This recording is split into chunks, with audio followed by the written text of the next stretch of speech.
রূপকথায় যে বিভোর হয়ে থাকে সে মনে হয় শিশুর কান্না শুনতে পারে না। বর্তমানে কাঠুয়া কাণ্ড নিয়ে আমাদের দেশ উত্তাল, কিন্তু নৃশংসতা এটাই প্রথম নিদর্শন নয়। এই ঘটনা ঘটেছে আগেও, দিল্লির নির্ভয়া কাণ্ডে। তাই সেই প্রেক্ষাপটে রচিত একটি কবিতা, কবি সুবোধ সরকারের লেখা। কবিতার নাম কফিনে বন্দী রজনীগন্ধা। শুরু করব আমাদের নারীর ভাষ্য, কথা মানবীর ভাষ্য। তোমাকে প্রণাম করি ভারতবর্ষ। তোমাকে আমরা বাঁচাতে পারিনি দামিনী। সারা দেশ জুড়ে আমরা কেঁদেছি, সারা দেশ জুড়ে আমরা ফুঁসেছি। জনসাধারণের চাপে মাথা নত করেছে অশোক স্তম্ভ।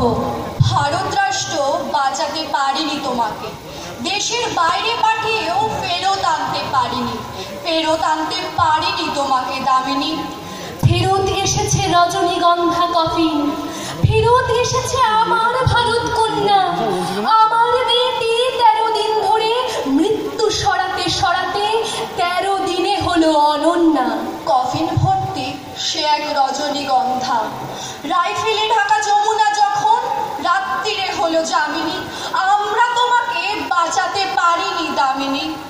কেন 13 দিন গুমড়ে মরেছে, কেন 13 রাত কষ্ট?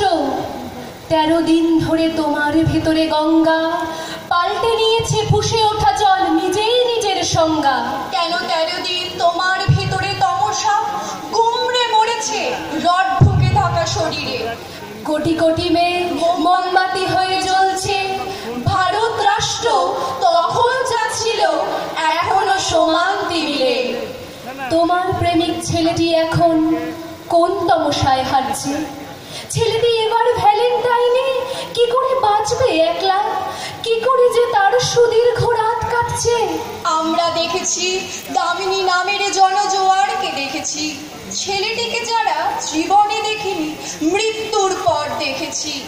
ছেলেটি তোমাকে ভালোবেসেছিল দামিনী। পুলিশ কোথায়?